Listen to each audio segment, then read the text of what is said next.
Hello, everyone. Welcome to the NFL Mindset and Life Coach podcast. I am your host, Samantha Nivens, and we have an incredible guest today. I'm so excited. We have Marques Ogden here. He is a former NFL drafted player who played for 5 years in the league. Then, following his career, started a construction company that quickly grew to a multi-million-dollar firm that 5 years later had a bad business deal and it came crashing down, only to transition again to now being an incredible inspirational keynote speaker, five-time best-selling author, business coach and consultant, and podcast host himself of Get Authentic. Marques, thank you so much for being here tonight. How are you, Samantha? Thanks for having me on. I'm doing amazing, and I'm so excited to share your story and give everyone some skills, some lessons, some perspectives to take away. Look forward to it. All right, let's dive in. So I would love to start with sharing your story of really getting into football, starting there. So give us like the lay of the land. Like, how did you get into football? Like, even go back then to getting drafted and playing in the NFL?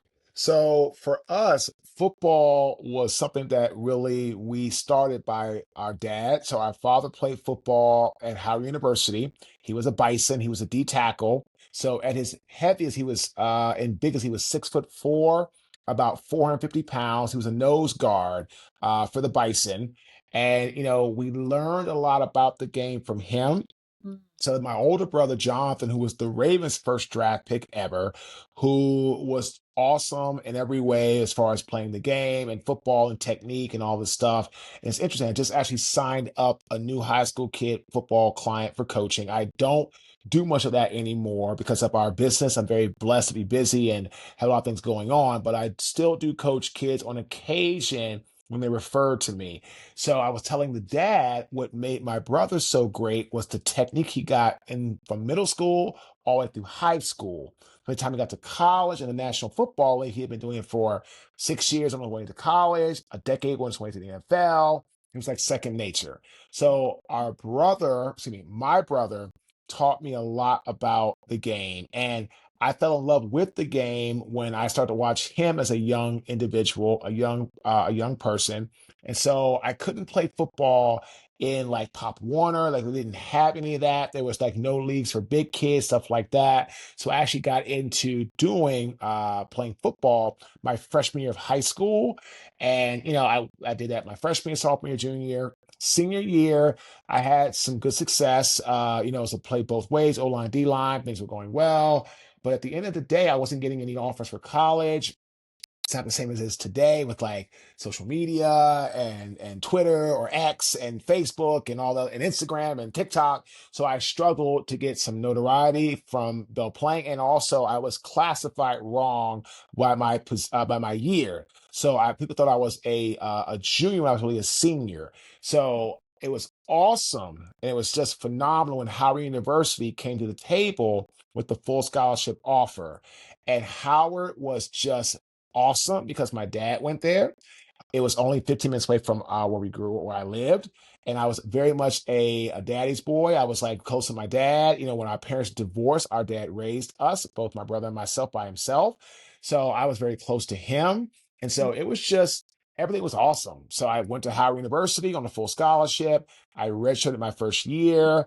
My second year, I said, oh, if I end up playing by year 3 or 4, that'd be cool, all that. So year two, as a true freshman, was a redshirt freshman, excuse me, I ended up starting as a right tackle for the Bison, and I went on to have a 4-year career as a starter at offensive tackle. I played center the last 6 games of my senior year when our starting center blew his knee out. Nobody could snap the football, including me, but I ended up getting put into center, and it went really well. And I was drafted into the National Football League by the Jacksonville Jaguars and my rookie head coach, Jack Del Rio. Oh my gosh, amazing. Thank you for sharing all of that. And there's a couple things that I'm even curious about, like from pulling out from there, which is you didn't start playing ball until you were a freshman in like high Mhm, school then. mhm. And then And then even in college, it's not like you were like, "Oh my god, I'm gonna go to the NFL," like, once you started playing, or even in college, you're like, "Oh, I could just play a little bit." I'm curious.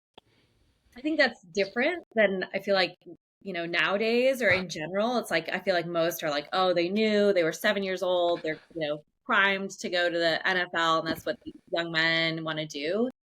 I'm curious though, I feel like that's kind of a superpower to be, like, not so dead set on the NFL. Like, how did that mindset and mentality of, like, it's kind of like, I don't wanna say aloof, but you were just, like, letting, like, the magic happen and playing ball and having fun. What do you think the difference is in that mindset of that versus somebody who's like, "I have got to make it to the draft and to play ball for this long and for that long?" So what happens is when you have that much pressure on yourself and that's all you think you are born to do or destined to do, then if it doesn't work out, you end up crashing down mentally and Mhm, emotionally and even physically, and it can just be catastrophic. So for me, I never had this major dream of playing professional football. I was so blessed to get an offer from Howard University. Howard didn't know this, but they were my only scholarship offer. And it was one that I was so excited about because at that time in the late 90s, mhm, every black, oh, I have a lot of shows, but every black like sitcom or television show from Martin to A Different World to The Cosby Show to all these people, like athletes and actors, were wearing Howard sweatshirts everywhere, everywhere. And oh, Howard was considered the Mecca in the music world, in the entertainment space. I mean, for goodness sakes, I was in school with Chadwick Boseman, who mm, was AKA Black Panther. So mm, so he was a year ahead of me at Howard, right? Felicia Rashad, who was Claire from the Cosby Show, is now our Dean of Fine Arts. Her sister Debbie Allen's our assistant dean. Denzel Washington used to come to Howard to support Chadwick Boseman. Every major rap artist you can think of from back in the day, from Busta Rhymes to oh god, Ja Rule to Tank to mm, all these phenomenal Jay-Z were all coming to Howard because we were the Mecca, our homecoming, the yard. So when I got to Howard, it was great. And I was not focused on being a NFL athlete. I was focused on just doing the best I could. mm. And if whatever worked out, worked out. So I tell people, if you want to be great in life, you need to just do what you need to do and stop trying to put all this pressure on yourself, these external factors, because at the end of the day, none of that really matters, because if you do all the things you're supposed to do, it'll work out. If you try to put too much pressure on yourself and make it it's the all end all be all, then what happens is you end up what? Making mistakes. You end up having a lot of pressure on yourself. And what happens? You don't play at your best. And then what happens? That dream of playing in the NFL or the NBA or the MLB, whatever the case may be, it ends up what? Fading away. Yeah. Ooh, oh, that's so good. I love that lesson first and foremost, like, just be the best you can be, period. And, like, that's whether it's ball or anything else. And I also just think it's, like, just you describing Howard and more of that too, and that was your one offer. And I think so many times people are like, we feel like, "Oh, I need to go here," whether it's, "I need to start this business or work at this career." And instead of just being like, what if the one that is the underdog, the unexpected, and that's where you said you had the best time ever and like, the best time ever. So, I just think that's so also important to, like, point that out, where sometimes when we think, "Oh, shoot, this is my only offer, this is my only shot," and it's like, what if that is the best shot? That's the best thing. Well, again, it comes down to if you're just so focused on one thing, then what happens is you put everything into that basket. When you do that, that's when bad things happen. And I tell people all the time, don't do that. Don't put that pressure on yourself. Don't be like, oh, I'm gonna do this, I'm gonna do that. Don't do that. Like that's too much. And I tell people all the time, you're not gonna get where you want to go. So again, This is what I tell my clients, right? My coaching clients. Mhm. If you're an entrepreneur, right, you should have more than one way of making money. You should have multiple streams of income. If you're an athlete, right, you need to have multiple ways of being fulfilled or achieving greatness or finding joy in your life. Because let's say you go out there and bust your knee up, right, and then you can't play. What happens then, right? Let's say you end up breaking an ankle, or all these different things, or there's, for example, like the kid from I think it was the quarterback from Florida State, who it was not last season, one the season before last, who was supposed to be Mr. Everything. He was supposed to have this amazing career in the NFL. He ended up breaking his leg, and he just never could rehab to get it back to where it was. And then he had to what? His career is over. And again, I don't care how advanced technology is, which is it's great and it's super advanced. It absolutely is. But not every injury can be repaired by surgery or by medical. It's just not. It's not. I mean, most can, but not all. So what Yeah. happens if you get a career-ending injury? Then what? So is your whole life the sport? Again, I encourage all the kids I train, I encourage all kids, young athletes to pursue and go after what they want. They want to be an NFL athlete, NBA, MLB, fantastic. Go after it. But understand this, you need to have something else. Let's say you do make it. Okay. Let's say you make it. Let's say you become the next Tom Brady and play 20 years in the National Football League, or the next LeBron James, 20 years in the NBA, right? Or like some of these major league pitchers pay 20 years, like, Nolan Ryan in MLB. What happens after that? What's Yes. the next move? Again, unless you pass away, which I hope that happens to nobody, you're going to become at some point an ex-athlete. Mhm. What do you do after that? Mm. So good. Okay, I love that. And that is a great way to transition into your next season. So you played for 5 years. Mhm, And I did want to ask one more question on that before stepping into your next chapter is you did play for longer than the average ball player too. mhm. So Almost 6 years. Yeah. so what was the difference do you think that made you so successful to be stay in the league that long versus everyone else? Work ethic. I mean, again, you can have great talent, but if you have no discipline, you have no work ethic, and you have no ability to pivot and push and work through challenges, you won't make it. You won't Mhm. make it because the NFL doesn't matter if you unless you're like a top 3 round pick in your draft. That team, if you don't do well, they will let you go. I've known guys that were fourth rounders that were cut by the team in their draft class in that rookie season.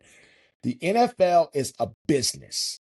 They Mhm. are not going to keep you around. They are not going to keep putting money into your pocket and taking up their cap space, their roster space if you don't perform. Mhm.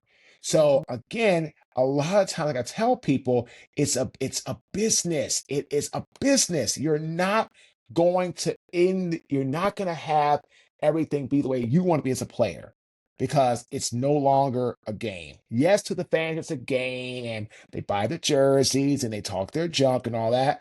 But at the end of the day, it is a black and white, no gray business. You're Yeah. either helping the team win or you're not. And Yeah. if you're not helping the team win and they have no money tied up in you, there's no long-term investment in you, no long-term, stake in you, you're out of there. So Yeah. that's why players love being drafted in the first round or high rounds because it gives them some security to get adjusted. And that's Yeah. why guys who are veterans, they want to go after the big contract because it is what? The team was what? Vested in them. Until Mhm. the team is vested in you, you are on the chopping block every single day. Every single Yeah, day. absolutely. And I'm even curious from that, like, is there a couple specific things you said work ethic? And then I also think even when like the NFL is a business. And just like in a business, you have to provide value and like show your value to them. So then they're like, okay, fine, we want to keep you.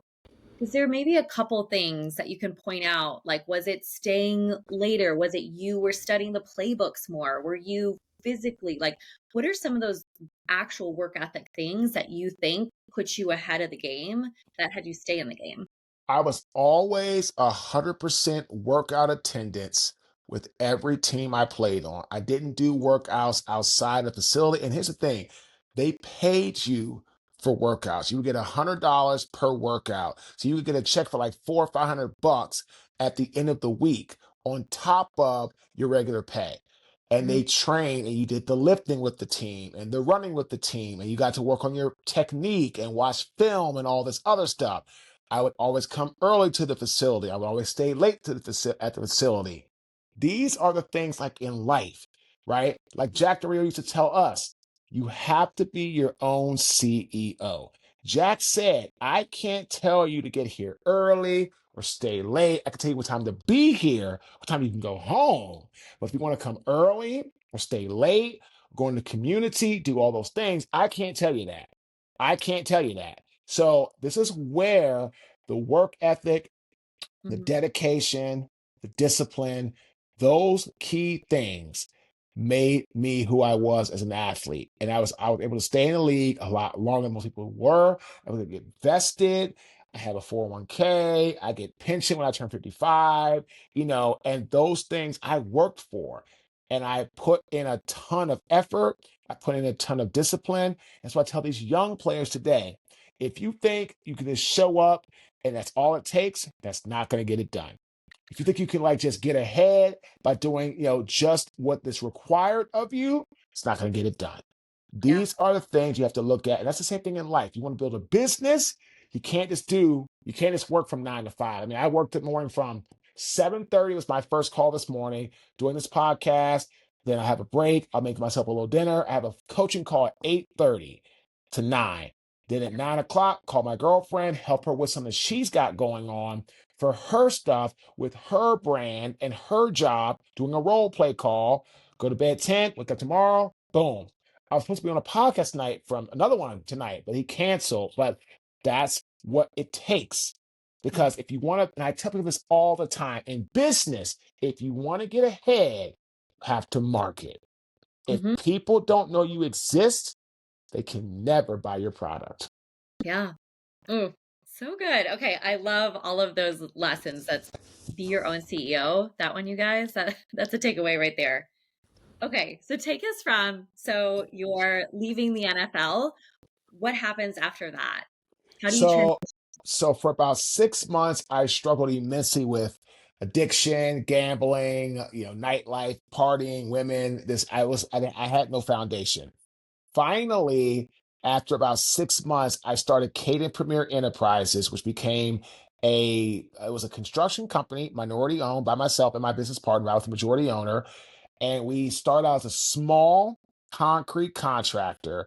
And by year 3, we became the largest African American owned subcontractor in the city of Baltimore and the state of Maryland for 2 years in site work, earthwork, demolition, grading, hauling, sediment and erosion control. You name it, we did it. And then we ended up just having this massive success. We scaled to 20, almost $25 million a year in revenue.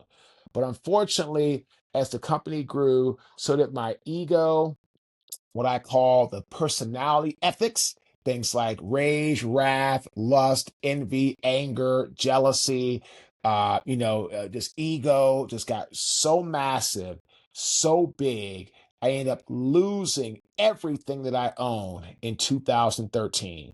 Moved to Raleigh with about $400 to my name. No home was foreclosed on. And the bank called me to tell me this December 23rd, 2012. They called to tell me that it's about 8 o'clock at night that we are shutting down Caden Premier Enterprises. We're coming after all of the lines of credit and the loans you have out, and we're going to come after everything that you own personally. The beginning of 2013. Merry Christmas. So I had to leave everything when I left Baltimore. Got Mm, to Raleigh with only about $400 to my name. Thank goodness the NFL had just started the Gene Upshaw Trust Fund through the Player Care Foundation. They mhm, ended up paying about 4 months of our bills. 'Cause I was at the time I was engaged to my now ex-wife, and we ended up paying about 4 months of our bills to our creditors. But without that, I could have easily gone homeless.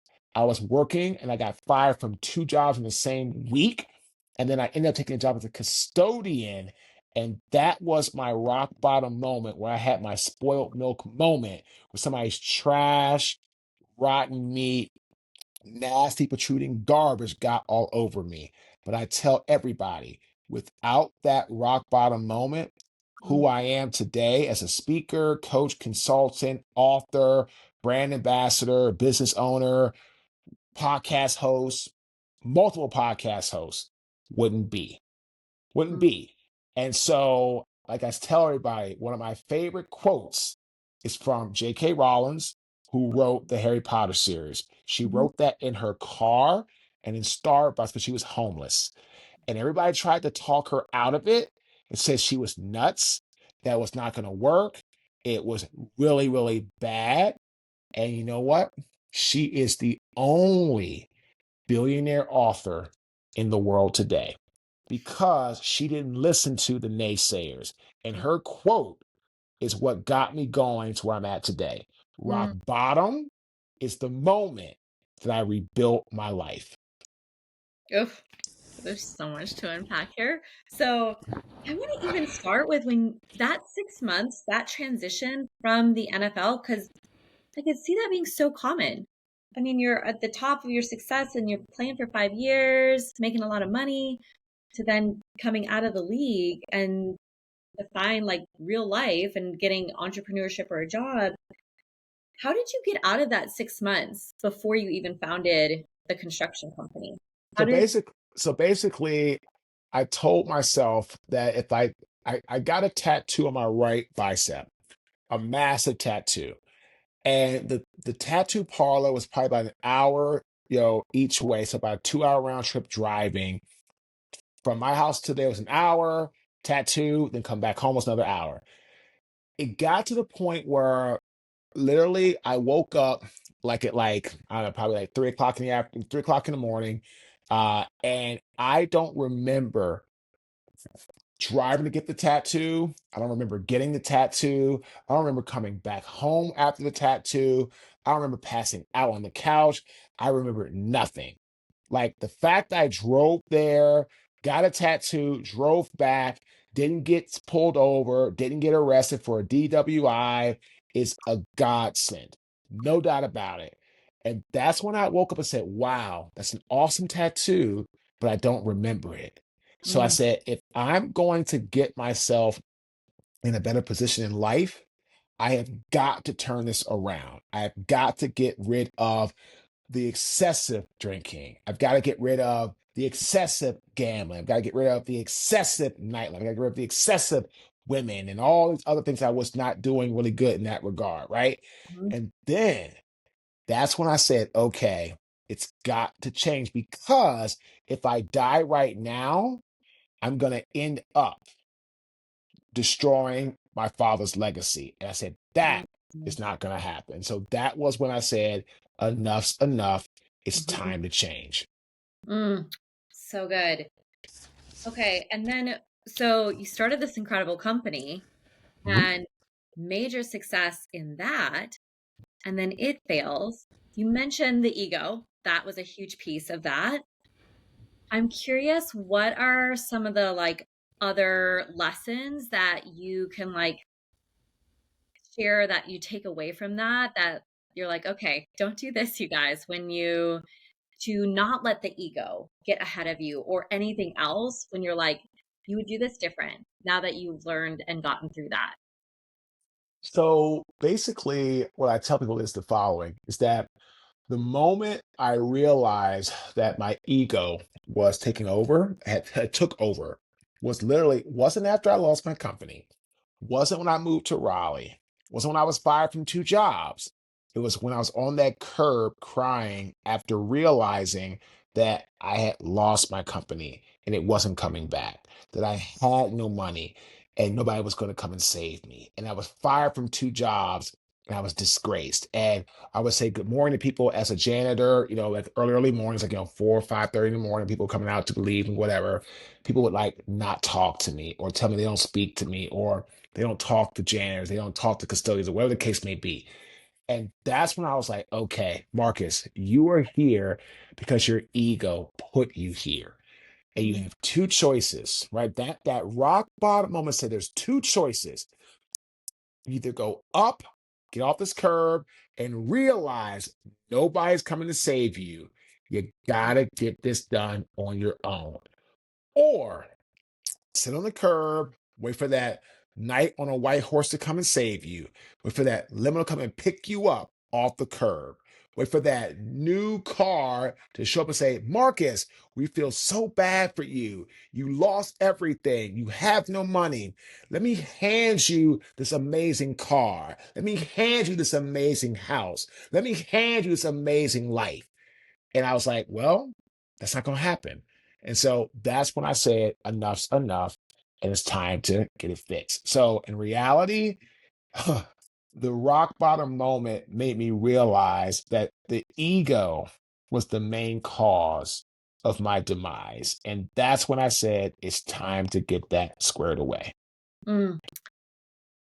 So I'm so glad you're just sharing all of this. I feel like for so many people to hear your story and like the depths of it, it's so powerful and important because this is real life. We all have had those moments, and if we haven't, we're going to have more like challenges and obstacles where we have to start over or we get knocked to our knees, we hit that rock bottom. I'm curious then, even how did, like, what were some of those first steps of how you got started then? You hit this rock bottom, and now how did you pick yourself back up? And also, it's like, again, that this was truly that rock bottom. What were some of those like first steps even you took to be able to pick yourself back up? So basically, after the spoiled milk moment, I came home and I realized at that moment I want to be a speaker. I want to help Mm. people. Now I had no experience in it. I had no knowledge of it. I was totally, I had nothing to offer the industry. But I just said, that's what I want to do. So the first thing I did, and it's the first thing I tell clients to do, is lean in or tap into your network. I was training a lot of kids in the area in football at this very prestigious high school. The high school was named Ravenscroft. So it was a very prestigious, very affluent high school. So I started telling the parents of the kids I was training that I wanted to do speaking. I wanted to get into that arena. So I said, if you know anybody looking for a speaker, anything, please let me know. My first speaking job was for the Boys and Girls Club of Raleigh in downtown Raleigh in October of 2013. I then did a bunch of free work. I did a job at a Golden Corral for like a what was that called? Like a Rotary Club, event. Mhm. I did all these things for free. But my first Fortune 500 client that was unpaid was my client Net app. And I got that from my good friend Dave Nisvisky. I started training his sons, Alex and Aiden Nisvisky, back. They were two of my first clients. So I just started telling my network what I was doing, what I wanted to do.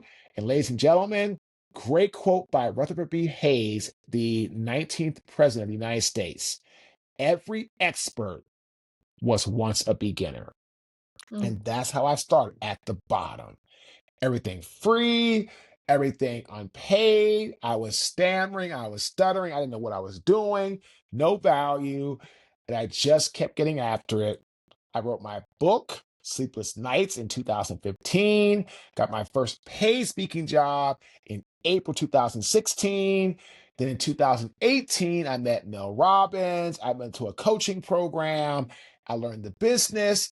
And since then, which is now what, 7 years? The last 7 years, we worked for over 80 Fortune 500 clients. in the Mm, last 7 years. I'm a now 5-time best-selling author. I'm a business coach. I'm a corporate consultant. I'm a podcast coach. I teach people how to launch a podcast, grow a podcast, monetize a podcast. I do consulting. I own parts of different businesses that align with who I am as a person and our brand.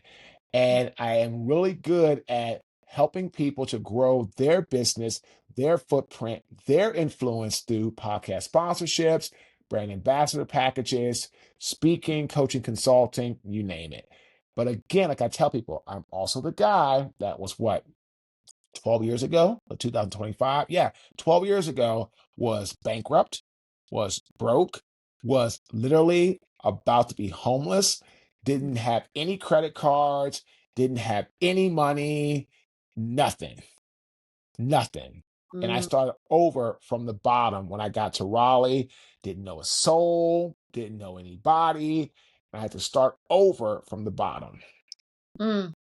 I love that. I love that perspective because it could happen to any of us and all of us, like that starting over in multiple ways, whether it was from a crash or whether it's because you want to pivot and change and the job you're in or what you're doing you just don't like and you're done. Or maybe you have kids and you have a family and you want to do something different or you're finally going to follow your purpose. That idea that that's how you do it. You literally start and you start from the bottom and you grow. And even to that, so how many, so I heard it was like multiple years, really. The last 7 years, it's like growing and all the fruit is now growing and prospering. But like, what was that, 3 years, 5 years where you were really putting in the work, not, Two and a half years of not one paid job from April 2000, from September 2013 until April 2016. yeah. Okay. So good. I wanted to call that out because in this day and age, we're all this instant gratification. I want it now, now, now, now, instead of putting in the work, the reps. And I heard you putting in the reps. That same attitude you had in the NFL to get to how did you stay there for 5 years? I mean, putting yourself out there when you were just at the bottom and you'd had all this success before. I'm even like curious there, like what was the mindset that you had that you were able to literally be like, hey, I'm a speaker. I'm looking for speaking gigs. Yet you had no experience. You were starting at the bottom. You were just coming from this. So I tell people, and my partner says it best, if you want to be in the game, you got to get in the game.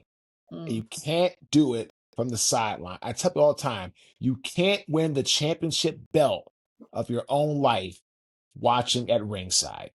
mm, And so many people want to watch at ringside, waiting for the perfect moment. mm, And I tell people, there is no perfect moment. It doesn't exist. You know what I'm saying? It mm, doesn't exist.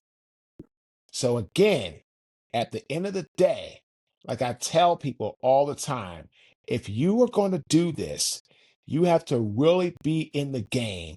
You have to move, you have to groove, and you can't just sit around waiting for the perfect time. mm. Because in reality, in life, there is no perfect time. Yeah. There is no perfect person. There's no perfect situation. There's no perfect, the scenario. There might be a perfect person for you. Might be a perfect scenario for you. Might be a perfect situation for you. But there's no perfect anything in life. Mm-hmm. Nothing. So if you're just sitting around waiting for that, life's going to do exactly what you don't want it to do. It's going to pass you right by. Yeah. Ooh, so good. Okay.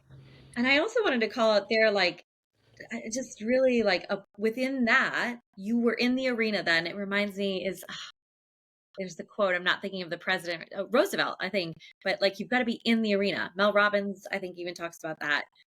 And so we've got to be doing these things. And I just really like you put yourself out there. Oh, you were speaking out loud what you wanted. Like you wanted to be a speaker, to get speaking gigs. So you spoke that into existence. Mhm.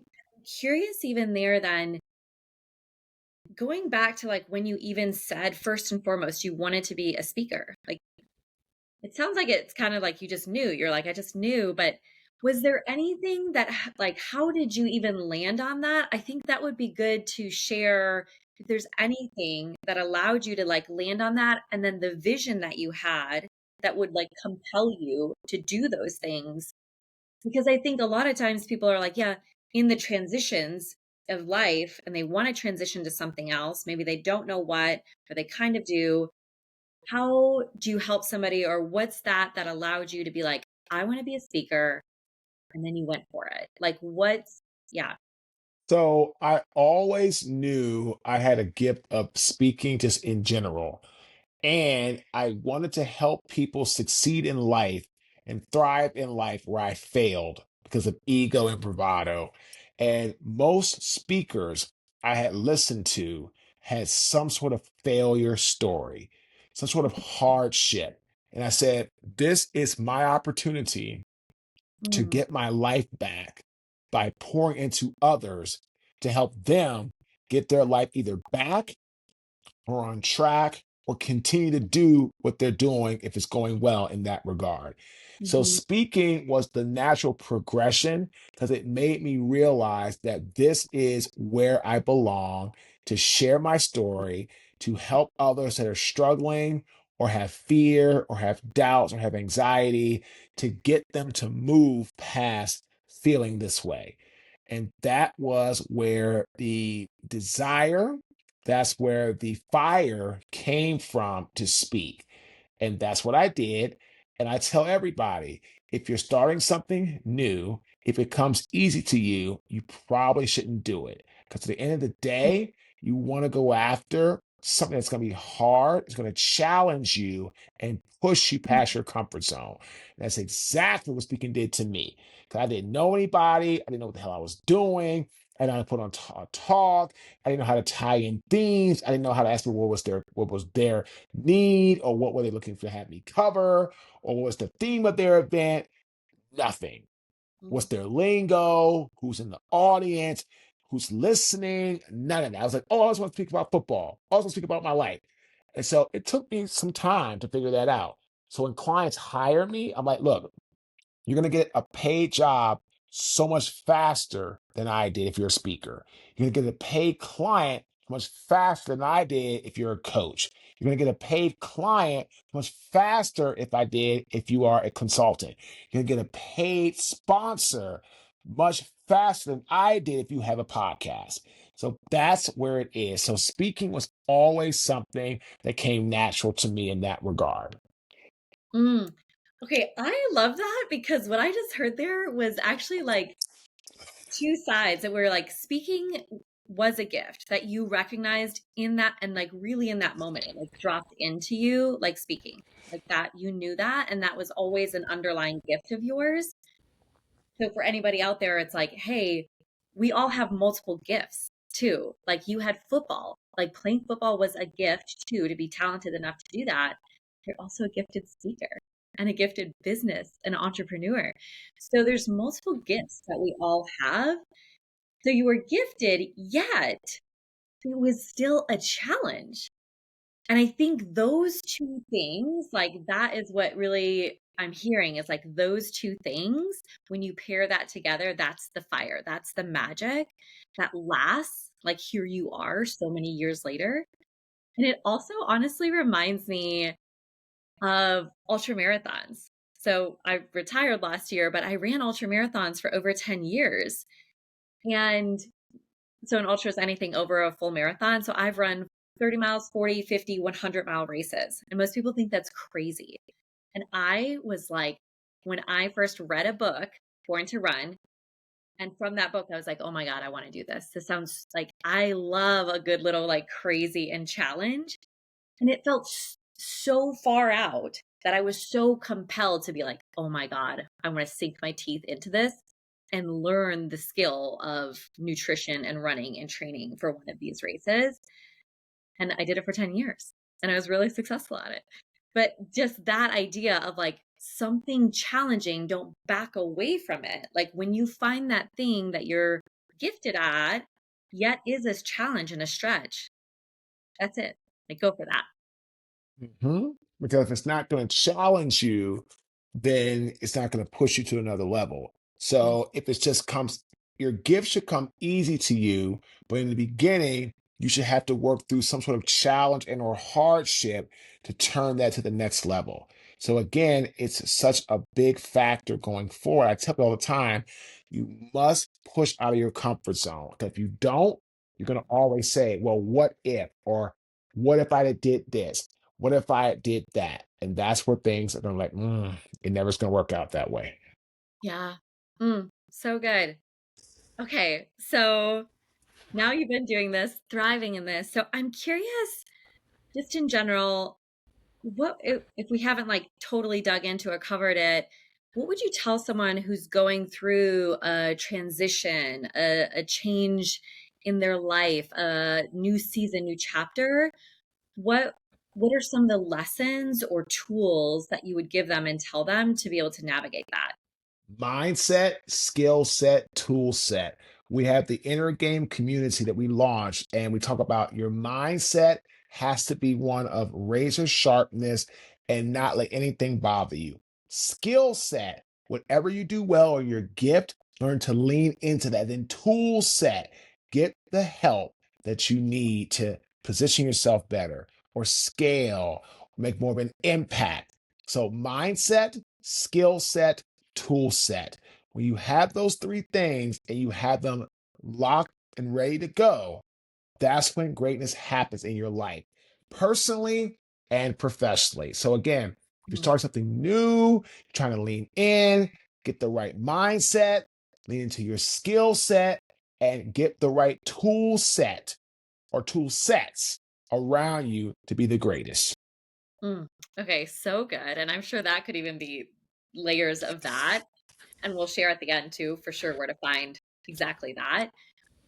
And then what's kind of coming up, even from hearing that and with what you do now, and even to get through all of these seasons and new chapters you had to navigate, what support did you have to get through that? Was it your brother? Was it your dad? Was it friends? Was it family? Was it coaches?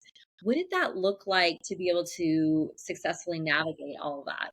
I really had some fantastic people in my life, great friends, great mentors that kept me moving, kept me going in the right direction when I was frustrated or tired or feeling burnt out or feeling like I was a failure. And get this, ladies and gentlemen, burnout comes from a lack of systems and structure. Am I tired at times a day? Of course I am, right? I'm tired, been working all 11 hours today. But their burnout, I don't have that because we're building systems. I've got the help around me.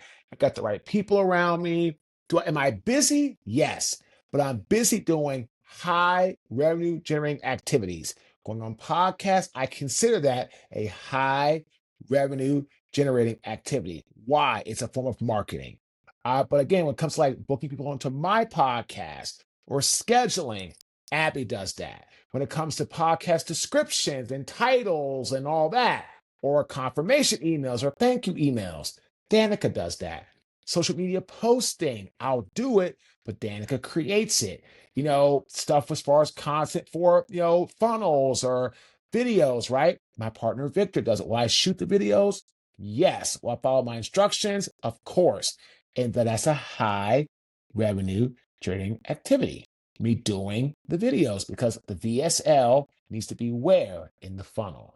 So again, I tell everybody the key to this whole thing is learning what you should be doing and what you shouldn't be doing. But burnout comes from lack of systems and structure. So if you want to not burn out, if you love what you do, you don't want to burn out, build the right systems, build the right structure, and everything else will take care of itself. That's so good. Well, and so systems and structure, and I heard you saying for sure the support. You've had a lot of support all along the way to hold you up, to get through the hard times and to thrive in the good times. Like all of that really matters. So systems, support, and structure, systems, structure, and support, I feel like is like, yeah. Um, okay, amazing. Marcus, we're coming to our time here. So I want to open it up for you. Is there anything that we didn't talk about that you really want to share or for the listeners to walk away with from your story? Just anything at all that you want to share? I'll just tell people my favorite quote, or one of my favorite quotes anyway. In times of extreme darkness, focus on the light. Mm, Aristotle. It's all about our ability as human beings to realize that storms are going to come, hardship is going to come, struggles, adversity is going to come. mm, But you have to be the light to help others, including yourself, mm, get through the darkness. If you don't do that, if you don't have that, if you don't think that, you're going to end up being in a position of not being able to achieve what you want. So, in closing, in times of extreme darkness, focus on the light. And then one of my other favorite quotes: never tell your mind negative thoughts in a joking manner.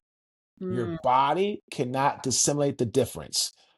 Words cast spells. That's why it's called spelling. Choose the words you say about yourself. Mm. If you choose negatively, then you're always going to be in a negative state of mind. Bruce Lee. Oh my gosh, so good. I love both of those, Marcus. Thank you for sharing that.